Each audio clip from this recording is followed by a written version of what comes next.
So as big tech cracks down on conservative voices, the Federalist argues it's a case of selective outrage, pointing to accounts Twitter chooses not to censor despite promoting violent and hateful speech, including one belonging to Iran's supreme leader, Ayatollah Ali Khamenei. Sean Davis is co-founder of the Federalist. So you went on Twitter and you looked at what was many cases of double standards, correct? What did you find? Well, we have found, especially over the last year, a massive double standard from the left and from big tech. Recall all of the BLM and Antifa riots. Recall all of the corporate support we saw for that. Recall all of the members of Congress we even had saying, you know what, protest isn't supposed to be comfortable. You had Vox, a big left-wing website, saying, you know, violence works. You had The Atlantic justifying and rationalizing it. What's happening now isn't a crackdown on so-called violent speech. It's a crackdown on anyone who the left and its big tech masters doesn't want to be heard. Here's Parler's John Matz on Tucker last night. Watch this. I've seen a lot of people say that this is scary, but I've also seen a lot of people who are participating in the 5 minutes of hate and kind of egging it on and cheering, and it's disgusting. People threatening my life. I can't go home tonight. So this is really a lot. Okay, so this guy's getting death threats. Now, I have read some of the comments that were on Parler, and there were a lot of death threats on there as well. So there is clearly no room for inciting violence on any of these websites on social media, but it is the internet, and we have all been warned when you enter the internet, you have to enter with caution. So now to censor the internet just kind of seems, oh, I don't know, a little not like Western civilization. Well, yeah, I think whenever you have Germany looking in and saying, hey, maybe those speech controls you put in are a bit much, you should probably back off. There was also a Russian dissident who I believe was the victim of a near assassination plot by Putin, who came in and said, you know what, I get death threats on Twitter all the time. They never do anything about it.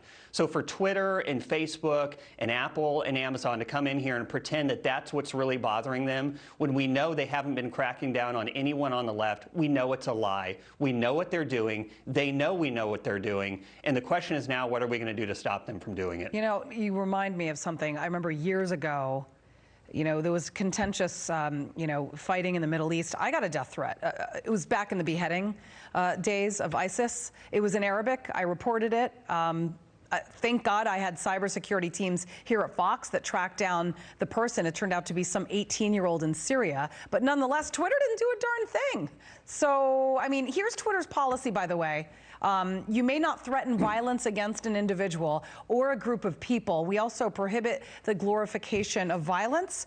When somebody told me that they were going to behead me, that tweet existed. It was never taken down.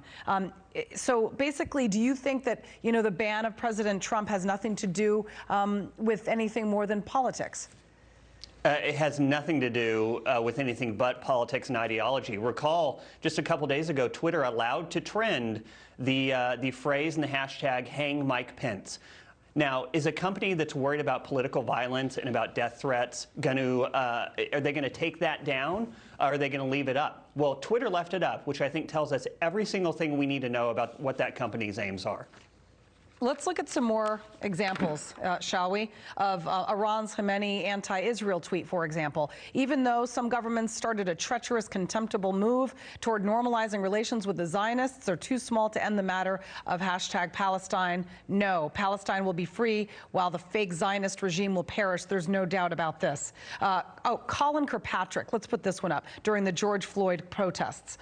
When civility leads to death, revolting is the only logical reaction. The cries for peace will rain down, and when they do, they will land on deaf ears because your violence has brought this resistance. We have the right to fight back. Rest in power, George Floyd. Kaepernick's comments there are basically inciting violence, are they not? I actually don't think they're inciting violence. I think people have responsibility for their own actions. But those are the exact words that the president used to the protesters, saying we need to fight back. What he meant was we need to fight the decision. He has been, you know, fighting the election and the decision. But that when he used the words fight back, I don't believe that he meant storm the Capitol building and try to hurt police and congressmen and women and, you know, senators that were about to elect Joe Biden. No, of course he didn't. There are these things in language called metaphors, and if people are too stupid to understand how metaphors work, they probably shouldn't be put in charge of policing everyone else's speech. All right. Yeah, good point. Thank you so much. We do appreciate it. Sean Davis, for your insight. Thank you. Appreciate it.